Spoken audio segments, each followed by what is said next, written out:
What's good, YouTube? Welcome back to the channel. Today I am excited to cover Lilligant VSTAR and Friends out of Astral Radiance. So I'm going to jump right into the deck profile and highlight the Friends that Lilligant has.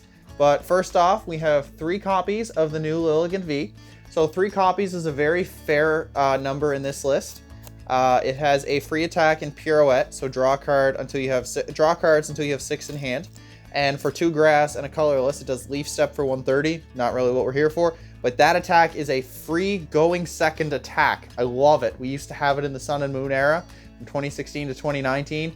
A lot of free attacks going second are really, really nice because you can put an energy on the board and you can still use pirouette. Obviously, you don't really want to lose Lilligant, but it is an option. Really, really like it. But the reason why we're playing this card, and I'm really excited, is for the V-Star, a 260 hit point, 2 prize Pokemon. 2 prizers are back, baby.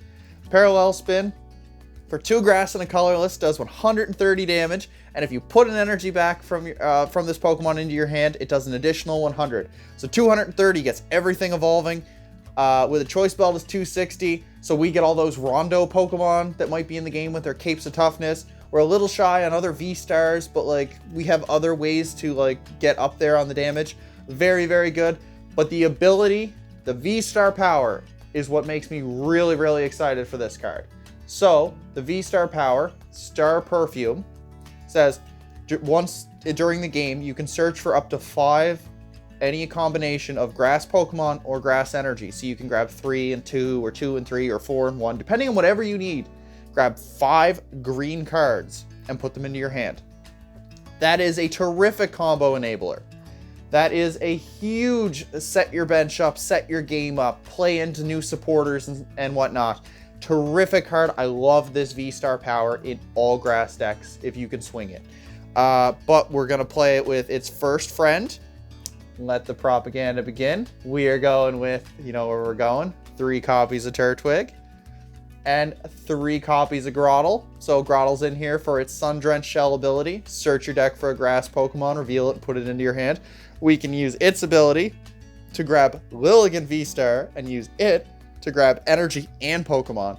Or we can use it to grab other basics and set up. So Grotle feeds into Lilligant, Lilligant feeds into the strategy. The whole deck just searches itself. I love it. Big, big fan. And then, of course, we are playing 2 of your boys. Probably one of the best one-prizers they've released in a very long time. Evo Press, if you don't know, does 50 damage for each of your evolution Pokemon in play. So that's 300 with a full bench or 330 with a Choice Belt. He is back. And the next friend on the list, we are playing 2 copies of Bidoof. Let the Bibarel propaganda continue into Astral Radiance. 2 copies of Bibarel. Once during your turn, you may draw cards until you have 5 cards in hand. I love this ability. This is a Roxanne proof. We play 2 rather than 1 because Roxanne is a scary card and Brandon prizes all his stuff. It's just how it goes. So I play 2 just in case. You can thin it down. You can go other directions. I totally get it.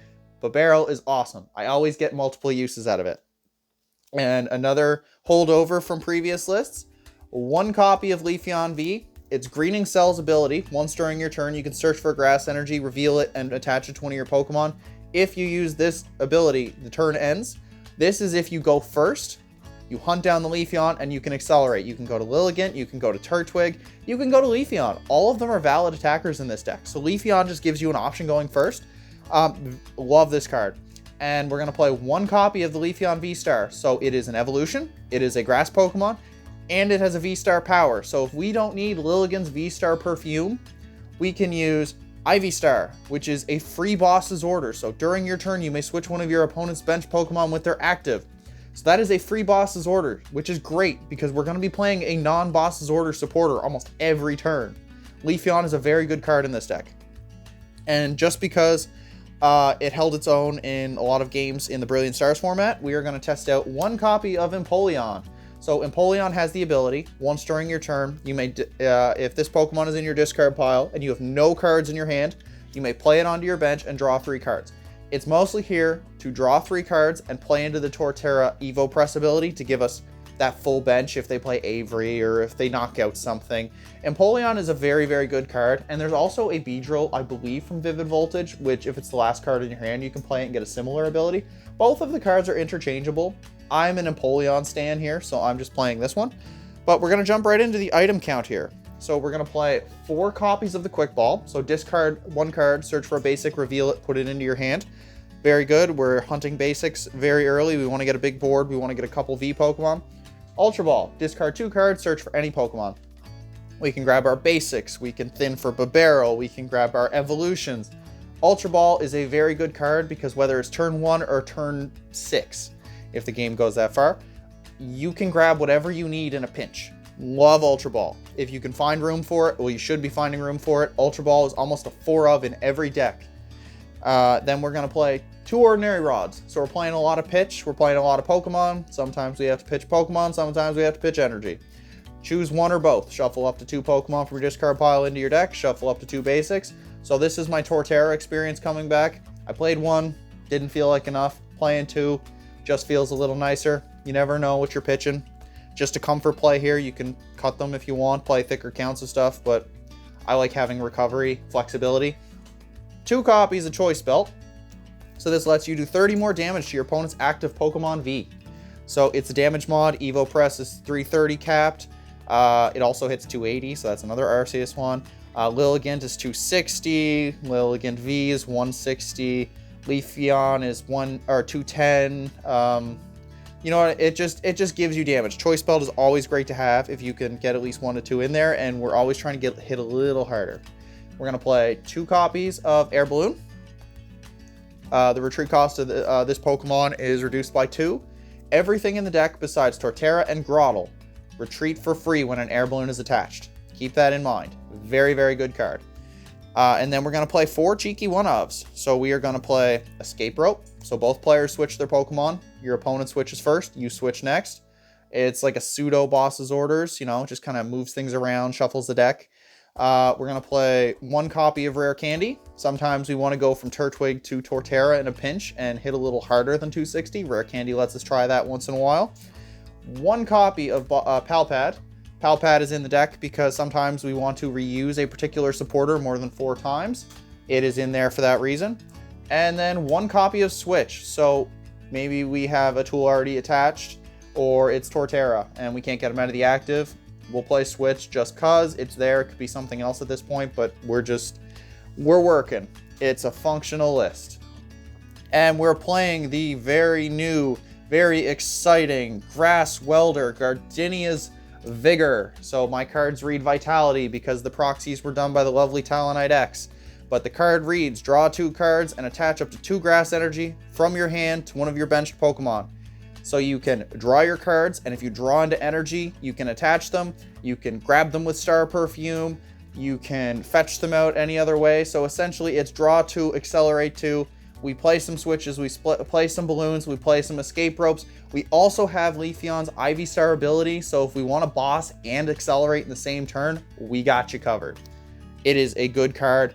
I am so excited to build this with many other decks coming, so keep an eye out. Gardenia is so much like Welder, but it's green, and I love green cards, so I cannot wait to try this with all the cards available. And, sorry, tangent. Let's go back to it. We're playing 2 copies of Marnie. Sometimes your opponent's sitting on a fat 9, 10, 11 card hand. You'd be surprised how often that happens in this game. And Marnie just says, nah, put that at the bottom. Marnie can break hands, you know, getting an awful 4 cards is enough to slow them down, take them out of the game. At this point, I'm going to play it until it rotates out. You just get some Marnie in the deck. We're going to play 2 copies of Boss's Orders. If we have some momentum and we're ahead in the game, we're going to keep bossing up things, and we're going to keep switch one of your opponents benched with their active. We're going to keep picking our targets. If we have some momentum, we're going to keep going. It's usually if we're ahead, we're playing boss. If we're mid or behind, we're playing Gardenia. So that's just how we roll in this deck. And just for momentum, for some comeback, we play 1 copy of Raihan. So you can play this if a Pokemon was knocked out, hence the comeback. Attach a basic energy from your discard pile. If you do, search for a card and put it into your hand. Could grab Rare Candy, could grab Lilligant VSTAR, could grab Turfield, which grabs Grottle, which grabs Lilligant, which grabs everything. It's mostly to set up Torterra in a pinch, but you never know if you're missing a combo piece, right? Because we don't have any free ways to search Choice Belt or Air Balloon or Escape Rope or Air Candy, anything like that. It's just kind of in the deck, or to search an Ultra Ball. You never know. Raihan is just kind of there. He's my boy. I trust him. And then we are going to play 2 copies of Turffield. This is the combo enabler. Don't even touch Evolution Incense in this deck. It is not needed. Turffield bumps any path to the peak, bumps any other annoying stadium. Search for an Evolution Grass Pokemon. Lilligant, again, Star Perfume, such an amazing ability. Grotle, Sun-Drenched Shell, which can search Lilligant, which could search Leafeon, which could search anything. Turffield lets the whole deck function. This is why I'm not scared of it being a Stage 2 deck. Turffield, Lilligant, Grotle, you have so much search on top of the Quick Balls and the Ultra Balls. Amazing. And then 1 copy of Training Court, because occasionally we want to get an energy back from our discard pile and put it into our hand. So we can use Parallel Spin, put an energy card back into our hand. Then we can use Training Court to maybe pick something back up that we lost. So now we have 2 energy for Gardenia's Vitality. It just plays into the combo. It keeps the engine rolling. So we can attack with Gardenia, or with Lilligant, and then we can have a Torterra lined up and ready for the following turn with the 2 attachments and just keep going. So if they don't hit us and knock us out for 260, because Arceus decks are not going to, we can take the hit, retreat back, we can bring up the Torterra and smack into them really hard. Fire is nowhere to be seen. I'm not worried about weakness with this deck. On to the energy counts here. So it's pretty standard stuff. I am starting with 8 basic grass energy. And the reason being is 7 just didn't feel like enough. We're not playing in energy searches. We're not playing ways to directly search, but we also want to play into Greening Cells, have enough to naturally draw into Gardenia's Vitality, and have enough to grab back with the Training Court, and just make sure 8 always feels like a good number to start with. If it doesn't feel like enough, I know where I'm going to make my first cuts. And we're playing 2 capture energy. So you can, when you play this, it provides a colorless energy, and when you do, you can search your deck for a basic Pokemon. So you could play your energy attachment for turn to, say, Hisuian Lilligant in the active, grab yourself a Leafeon, then you can Greening Cells to the Hisuian Lilligant. So now you have 2 energy on board. You're not even Gardenia like reliant at this point. So just 1 attachment for turn, which you can do through Star Perfume, and then Boss's Orders, and we're swinging for 230 turn 1 or turn 2. Like, there's a lot of momentum in this deck. You just need a couple good basics in the early turns, and I went hard on getting the basics in the early turns. There are some cards that you can consider. I've considered other lists, putting in maybe some more Leafeon. Again, I mentioned the Beedrill from Vivid Voltage with the free retreat. Maybe cutting the Escape Rope and adding a switch. A second Raihan. I wouldn't necessarily run Path to the Peak in this deck. I know it's tempting. Path to the Peak, Roxanne, or Path to the Peak with Marnie. We're going to live and die with the Mew matchup. If Mew sticks around through Astral Radiance, so be it. Maybe thinning down the Bibarel count and running an additional Torterra and a 4th Turtwig or a 4th Lilligant V. There's plenty of options with Grass. Grass is so consistent. I can't wait to play this. I am going to play the everlasting life out of it. But yeah, if you like the content, hit that like button. If you haven't already subscribed, hit that subscribe button. Let me know what you're excited for in Astral Radiance, what you've been playing, what you've been thinking of Lilligant VSTAR. Am I overhyping it? Am I underhyping it? What do you think of Gardenia's Vitality? And until next time, take care.